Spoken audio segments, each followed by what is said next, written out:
মনে করুন আপনি একটা নতুন ফ্ল্যাট কিনেছেন। নতুন ফ্ল্যাটের প্রথম দিনে রাত থেকেই আপনার সাথে ঘটতে শুরু করেছে বিভিন্ন রকমের ভৌতিক কাণ্ড কারখানা। কখনো বল পড়ার আওয়াজ শুনতে পাচ্ছেন, কখনো দরজা নক করার আওয়াজ শুনতে পাচ্ছেন, আবার কখনো বা বাচ্চা ছেলের কান্নার আওয়াজ। আজ ঠিক এরকমই আমরা নিয়ে চলে এসেছি একটা অভিশপ্ত ফ্ল্যাটের ঘটনা। Hello friends, welcome back to our channel মনের আড্ডা। ঘটনাটি আমরা তার কাছ থেকে শুনে নেব যে আজ আমাদের এই ঘটনাটি পাঠিয়েছে।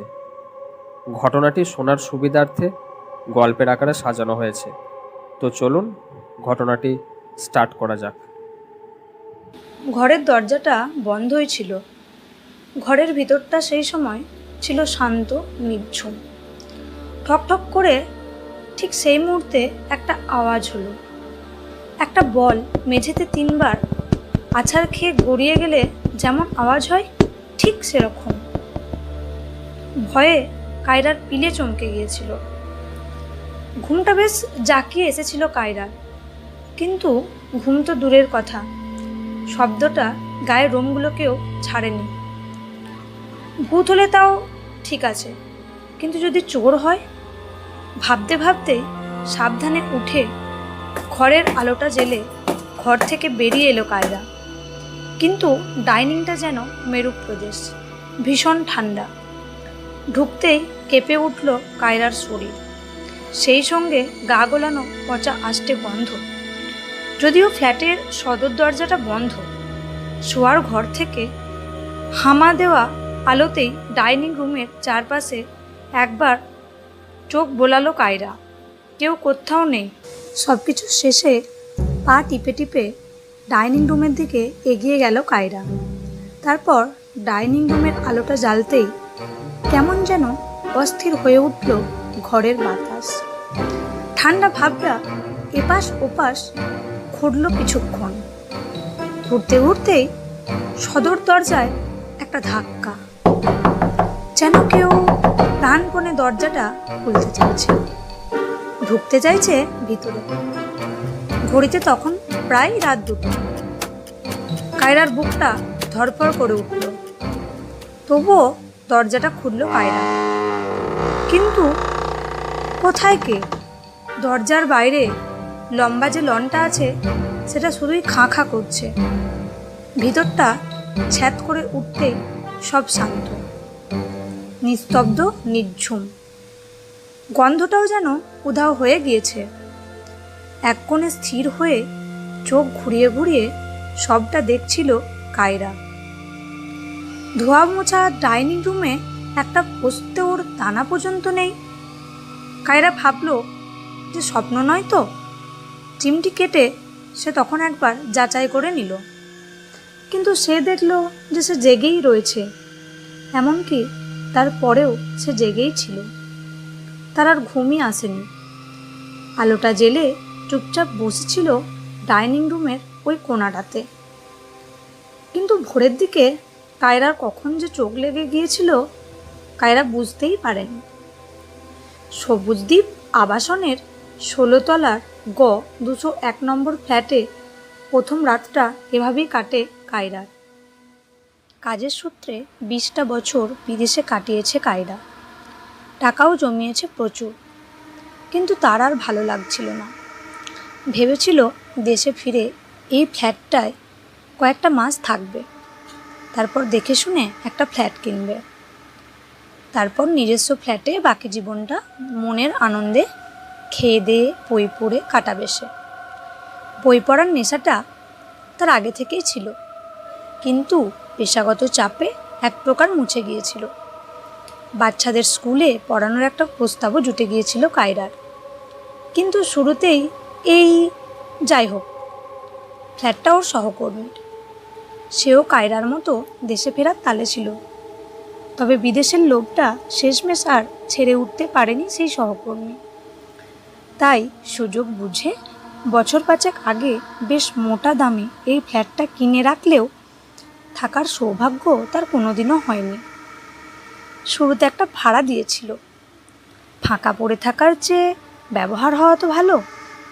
এক চিকিৎসক দম্পতি তাদের সন্তান নিয়ে বেশ সুখেই থাকতেন এই বাড়িতে, ভাড়াও দিতেন ঠিকঠাক। কিন্তু কী যে হলো, হুট করে একদিন সব ছেড়ে পালালেন। তারপর থেকেই খালি পড়ে রয়েছে। সহকর্মী তাই কয়েক মাসের জন্য কায়রাকে থাকার প্রস্তাব দিয়েছিলেন এবং কায়রা তখন সেই প্রস্তাবটা একেবারে লুফে নিয়েছিল। যতই হোক, পরিচিত লোকের ফ্ল্যাট, কাগজপত্রের ঝামেলা নেই। ভেবেছিল মাস কয়েক থেকে নিজের ফ্ল্যাটটা কেনা হয়ে গেলেই পাত্তারি গুটিয়ে পালিয়ে যাবে কায়রা। কিন্তু শুরুতেই তো বিপত্তি।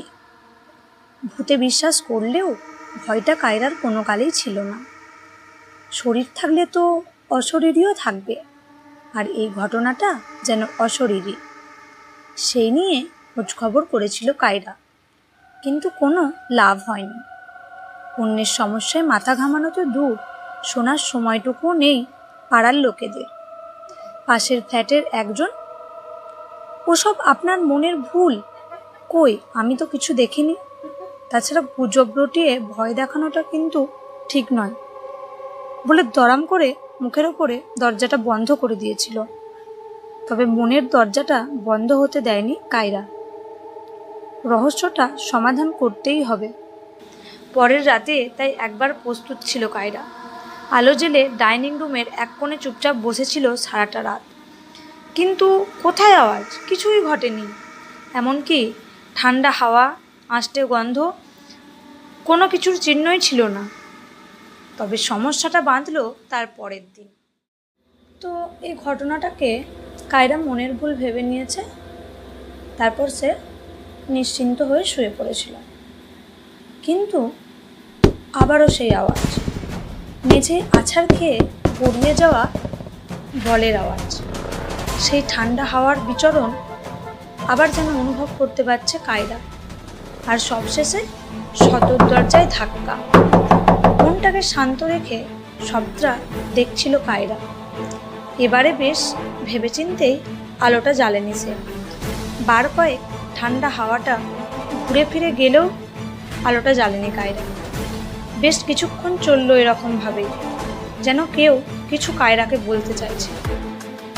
এক মনে বসেছিল কায়রা। আর ঠিক তখনই ভিতরটাকে অসাড় করে দিল একটা অন্য আওয়াজ, যেন কেউ কাঁদছে।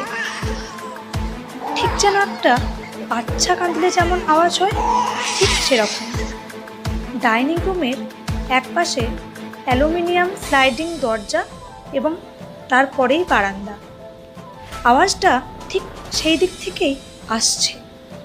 ভিতরটা ততক্ষণে হালকা হয়ে গিয়েছে কায়রা। বেড়ালের কান্না বলে নিজেই ভিতরটাকে শান্ত করে আলোটা জ্বালতেই যাচ্ছিল। আর তক্ষুনি সদর দরজায় ধাক্কা, যেন মনে হচ্ছে কেউ ঢুকতে চাইছে। মন শক্ত করে সঙ্গে সঙ্গে দরজার পিপিং হলে চোখ রাখল কায়রা। করিডোরে চলতে থাকা মৃদু আলোয় সে লক্ষ্য করল বাইরে এক ভদ্রমহিলা দাঁড়িয়ে রয়েছেন।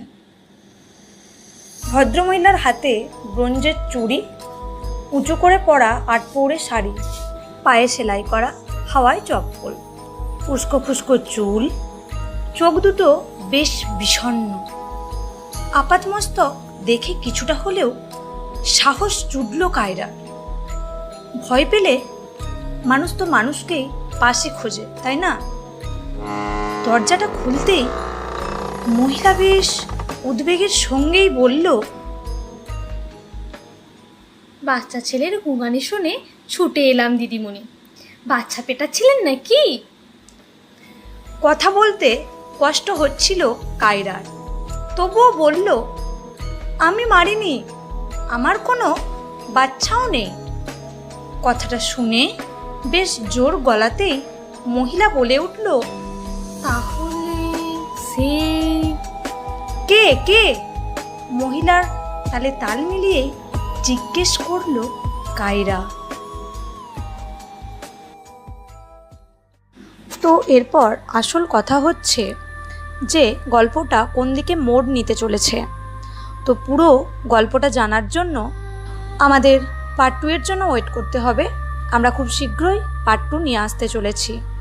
তো গল্পটি কেমন লাগলো অবশ্যই কমেন্ট বক্সে জানিয়ে দেবেন। আপনাদের কমেন্ট আমরা পেলে পার্ট 2 অবশ্যই তাড়াতাড়ি নিয়ে আসার চেষ্টা করব। তো আপনারা আমাদের পাশে থাকুন, চ্যানেলটিকে সাবস্ক্রাইব করে দিন এবং পাশে থাকা বেল আইকনটি ক্লিক করে রাখুন, যাতে সবার আগে ভিডিওর নোটিফিকেশান আপনিই পেতে পারেন।